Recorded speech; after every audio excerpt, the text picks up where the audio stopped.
Okay, hey guys. So I'd say, as you know, I'm really into Bitcoin.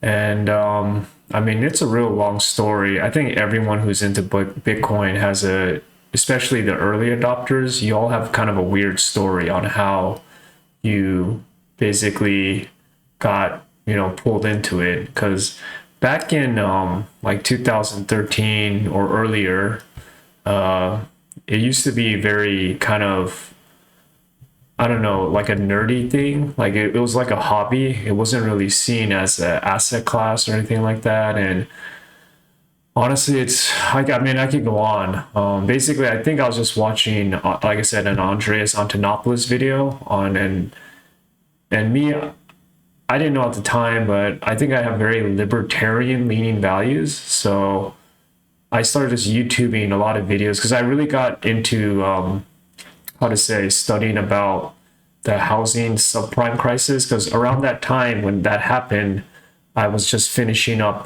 my dental school education, and I was wondering, like, while you're in school, you're not really seeing like what's happening in the markets and finance. You're just focused on school, right? So when I graduated, I was kind of like the first big financial event that, as like a no longer student but adult, that I kind of saw go down.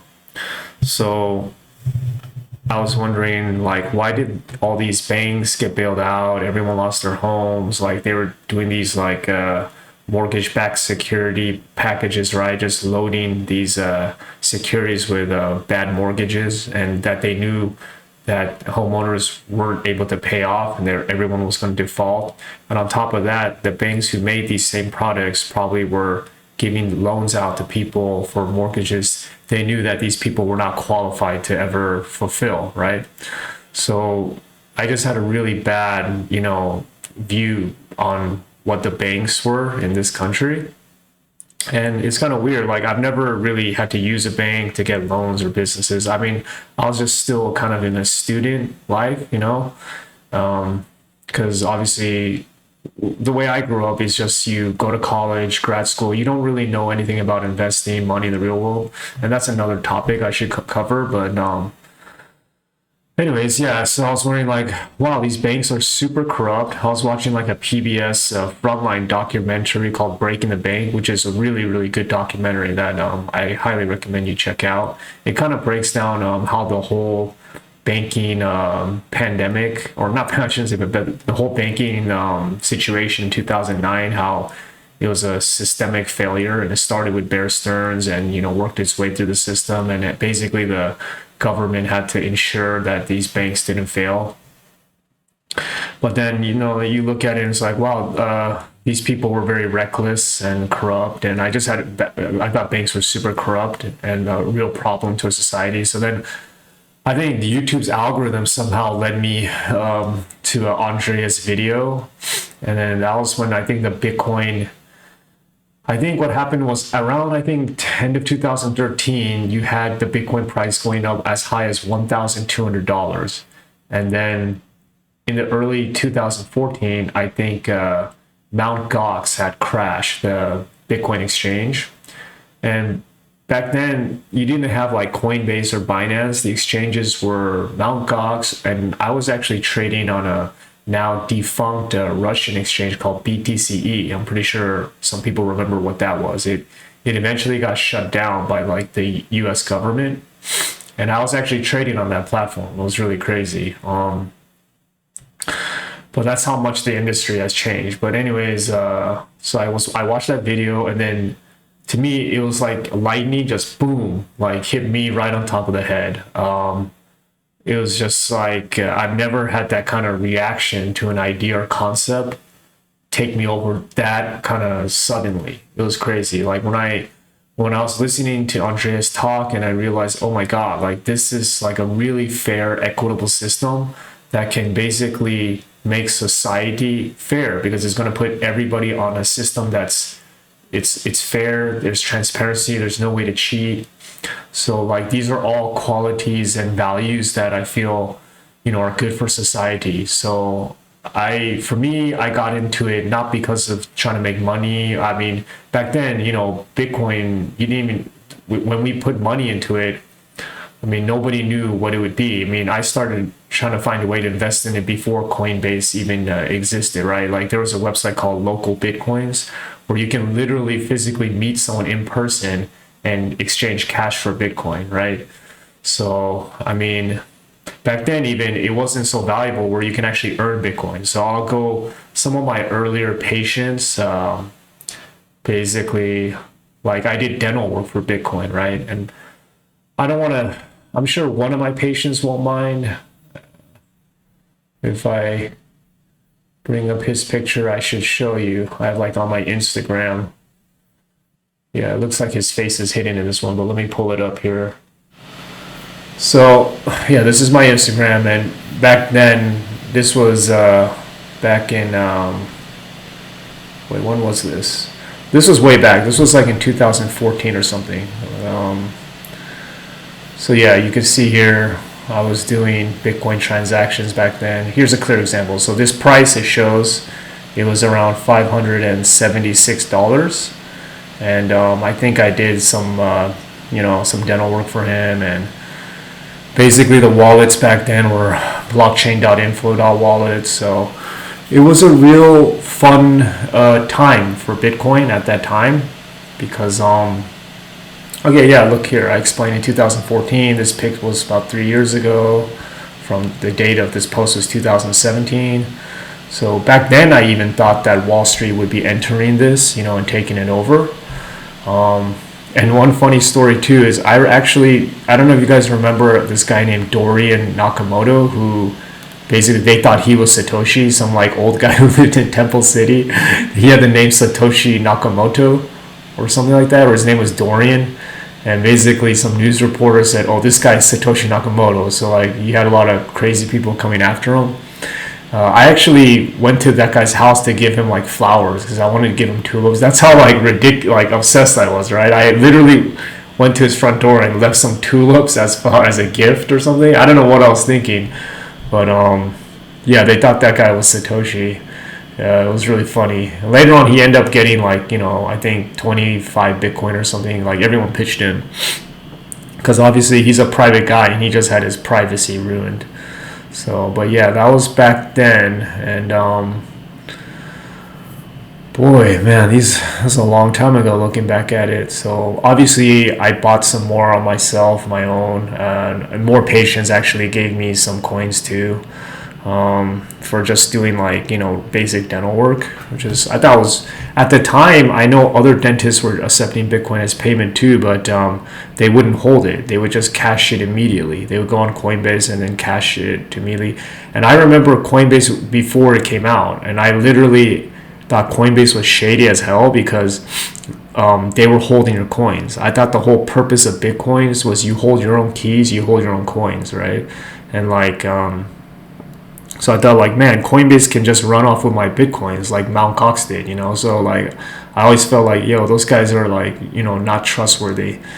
But nowadays, I kind of understand, dude, when you're like holding like, let's say 10 Bitcoins and it's only worth like $10, custodianship is not an issue. But now 10 Bitcoins is worth like hundreds of thousands of dollars, right? So then custodianship and securing your coins is a huge issue. It's a huge headache. I'll go into videos on, some of the security things that I do that I feel, are good if you intend on holding a large amount of value in Bitcoin. But nowadays, like people, regular folks, they don't want to deal with holding their own private keys. It's a huge hassle. Like, I mean, I'm paranoid about it all the time, So like recently, like you can see I have like a computer back here too and stuff. Like I run my own full node, multi-sig hardware wallet setup, right? So security is not to be taken lightly, and it requires you to learn how to do it. And I don't know if most regular Joe people, like they don't want to build their own computer and do all that kind of stuff. I mean, I literally when I first started custodianship Bitcoin in the beginning, I took an old laptop, I took out the Wi-Fi card, and basically, the website bitaddress.org, I think it's still around. So you can like basically save the web page, and it's like a client side type web page, Java. So like you can just, it doesn't have to be connected online to work, right? So you take that web page, put it onto your air-gapped laptop, and then make sure you have a dumb printer that doesn't have any Wi-Fi or Bluetooth, and then you print out paper wallets. And I still have the laptop, I still have a bunch of paper wallets, and that method actually still does work, right? But I mean, obviously we've evolved from that, but you can still print out paper wallets if you need something quick, right? To exchange your wallets. And for the longest time, I actually was holding it on paper wallets, I don't recommend doing that, because I would always get paranoid with paper wallets. Like, how do you check if your funds are spendable or if that keychain pair is accurate, right? So then I held that for the longest time until, Ledger and Trezor come out, hardware wallets, and then that's cool. Trezor's, I think, way better than Ledger, and it's one of my go-to wallets. But then I think Jack Dorsey tweeted this last year about Cold Card MK3, so I bought a couple of those, and they allow you to do partially signed Bitcoin transactions where the thing's not even connected to the computer. Everything's done by micro SD card. And I was like, wow, that's even way better than Trezor. So I spent a couple $100 to get those, which is, I'm pretty blown away by the Cold Card. I really do have to make a video about it too. It's crazy. When I found out that the Cold Card itself can make paper wallets for you to print out, I was like, damn, like back in, and it's the size like of a little freaking calculator. Like back in the day, we had to, use a laptop and go through this hassle. Now they have these kind of products. And then on top of that now, now you look at all these newer wallets like Kobo Vault and all these things coming out where, they use a camera QR method, which is even more efficient. And then I think though all wallets are headed towards some sort of multi-sig setup. So I converted a bunch of my old Trezors as multi-sig keys, hardware wallet keys, to create a wallet. And the application that you use to make that happen is Spectre Desktop. That's a really good program. That they really make it easy to do multi-sig setup. So I definitely should try to make a video about that as well. But yeah, something to definitely check out. And oh shoot, I should change the sound on this stuff. But anyways, yeah, that was back in the day. It was like this, and yeah, it's changed a lot, the whole thing. But anyways, let's see here. Oh yeah, I'm gonna do a track day later on. If you guys are, I don't know if you've seen my other videos, I do a lot of motorcycling, so I want to do some more track days here. Off topic. Anyways, yeah, so that's how I kind of started to get into Bitcoin. And then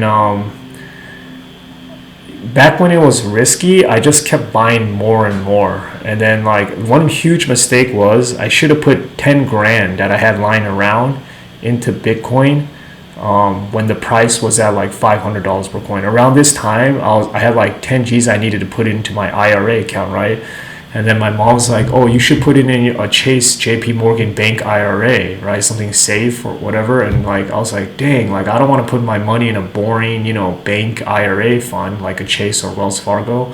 So I put it in Lending Club, which was later on, the owner was like a crook. He like basically did accounting forgery and stuff. And I didn't lose money in it. It's just that I actually made money in Lending Club, but dude, it was like a waste of time because like those notes are like 3 to 5 years. They tie your money up. So like those 3 to 5 years, I should have just put the whole 10 G's into Bitcoin, right? So then I'd be, crazy wealthy buying at those prices, but it's fine. Later on, I'll show you my Fidelity account as well. I end up taking that money out and then basically buying GBTC with it at a price point. I think the the price for GBTC at that time was like 9 Gs or something. So I basically bought like $12,000 worth at the same time Michael Saylor started buying $1 billion worth, right? I think he bought like $1 billion at 9,000 per coin.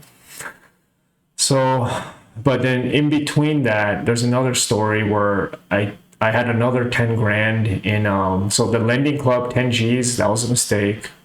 But then a good thing I did was, you guys all remember 2017 when the market started to peak, right, and then collapse. So then I had another 10 Gs in another Chase account. I canceled that IRA Chase account too there. And then, oh yeah, that lending club money I was going to put into my Chase IRA. I already had about 10 Gs in that Chase IRA. So then I wound up just totally canceling that. So that 10 Gs I had in lending club never went into the IRA. It went into the lending club IRA basically, right? Where you just, it was fun, like lending people money and whatnot. But I think P2P lending doesn't really work because even though it's like a new way to give people money, like people still aren't, like people not paying their loans, like borrowing money not pay is a human, like time old concept. That's not going to change. So even if they put it online or Kickstarter, whatever they do, they wrap it up in technology, the human like base layer of people lending money, that relationship dynamic doesn't change. So yeah, it's not going to work out. So anyways, yeah, so basically the 10 Gs I did have in my Chase IRA in about 2017, 18, right after the market crash, I was like, okay, screw it. I'm going to put another 10 Gs into Bitcoin. So that's when I started buying in. I think the whole average cost price I paid back then the market was wild, right? It went to 20K and it dipped down to like 6K, right? So I invested on the way down, like 15,000, 11,000, 10,000, 6,000. I was just on, it was called GDAX at the time, which is now Coinbase Pro, and just buying like, $100 every single like 5 minutes because, I was going through a lot of personal problems as well during that time too. I was like, my job was like really stressful. I had like a family emergency as well. So like to cheer me up, I would just keep buying Bitcoin. Like every time I bought Bitcoin, I'd feel better about my life for some reason, which is kind of funny. Yeah, so I accumulated.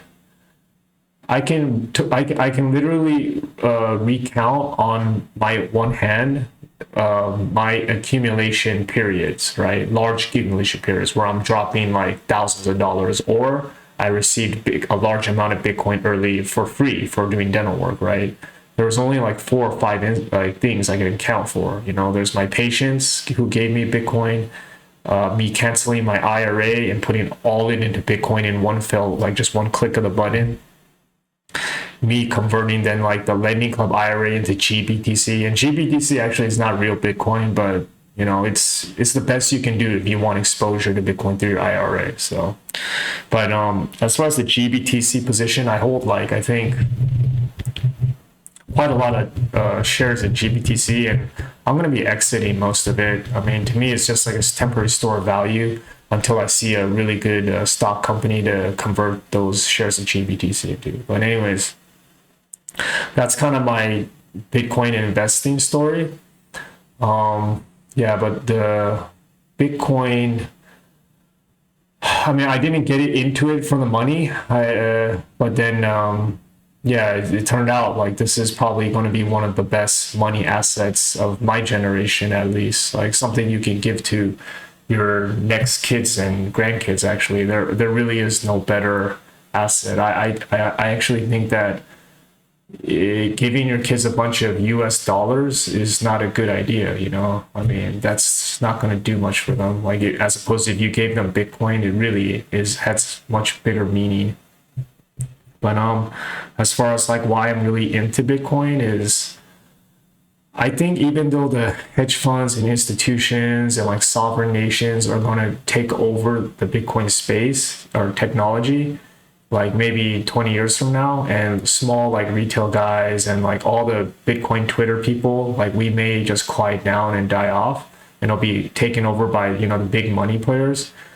It's okay because the Bitcoin system is so strong, it will change those people more so than they will change Bitcoin. Like Bitcoin will force them to be transparent. Every transaction's tracked. It's going to force them to behave correctly. So it's like a set of immutable rules that everybody has to follow, no matter if you're just a little guy, selling Bitcoin for pizza, or you're a nation state transferring like $1 trillion from one country to another. It's a set of rules that, how to say, it forces everyone to follow, and by doing that, it makes things fair, honest, and equitable. And it really is, to me, it just, if you can start with a system that's transparent and fair, if you can start from that point, like, if we have that, then we can start to, make a better society, right? So like, if you don't even have a system that's it's fundamentally corrupt and flawed and allows for cheating, like, how can you, even try to create a better, more equitable society? You can't, because like every time you try, someone's just undercutting you with lies and deceit, right? Like banks, you saw with the, what the hedge funds are doing, right? So like, or what the central banks, what they're doing, just printing money to crazy infinite. So if you have that kind of system where human, like, behavior can mess it up, like, you don't even have a chance. But then if you have something like this where it's literally, you can't mess with it, it's solid, there's no way for someone to go in and like, behind the scenes change stuff, right? For example, Robinhood fiasco, I think Citadel literally contacted a clearinghouse that Robinhood does business with, and basically forced Robinhood to shut down buys of GameStop by raising like their cash requirements or something. I think that's what happened behind the scenes. So you can't do that in in this kind of new crypto world. You cannot get away with that. So it's basically simple. It's just, I think it's going to create a more honest, a more transparent, rule adherent system, so especially now where I'm doing a lot of reading on like modern monetary theory. And like, you're seeing the blend between like the federal monetary policies and like United States government fiscal policies. Those are like merging together, where you don't have a separation between money and state. And when that happens, basically, it's like, how to say, you have a football game, right? And there's no referee. Like basically the players on both teams are just making up the rules as they go along, right? The game. I mean, that's kind of a dangerous road, I feel like. So I think, to me, Bitcoin is still, it represents to me a more fair system that can, do a lot of good for the world. So that's how I feel, about it. Yeah, I mean, I can go on and on, even deeper aspect. I even got to actually meet Andreas Antonopoulos at a LA Bitcoin meetup back in like 2014. It's funny, dude. I met him in like a restroom stall, and I was like so shocked. I was like, dude, this guy like in the urinal next to me is Andreas, So I was like kind of, celebrity shocked. And then I just basically, hey, thank you so much for everything you're doing. And all he said was, hey, Brian, I'm just a nerd, He's like, I'm just a regular guy, just doing my part. And I was like blown away. Because to me, like, I felt like, oh my gosh, this guy, he's doing so much. Like, he's a real, like, someone to look up to. But he just saw himself as a normal guy, just, spreading the message of Bitcoin. So yeah, that was kind of like the early journey story. My Bitcoin experience, actually, it was kind of like that. It was really random, organic. I got most of my Bitcoin by just doing dental work, really. And I guess you'd say lucky timing, I guess. And yeah, and I don't buy any more Bitcoin actually now. Basically, I only mine Bitcoin. Actually, I can probably show up. Well, not mine, but I mine like Ethereum or other altcoins, and I'll have nice hash converted to Bitcoin. Or boy, yeah. So I think I can pull up another video here of me. So yeah, so this is a video of me. I just bought a 3060 Ti, which, yeah, I know it's super hard to come by. I had to buy this off a scalper for like $700. And yeah, it's just a video of me installing the GPU. So yeah, I'll make a video of my mining rig soon too. Making that was really fun. But yeah. Anyways, yeah, I hope these videos can later on come out more coherent with more organization. I'm kind of new to this whole YouTube video podcasting stuff, but I thought I'd do it because, man, like, even though the vaccine and all this stuff is out, I don't know if we ever go back to a world that used to be. So I almost feel like this whole online, like, way of doing things, video, YouTubing, I feel like that's not changing and that's going to kind of become a norm. So, yeah, I guess I'm just adapting, I guess you would say. So, all right, that's it. That's it for now.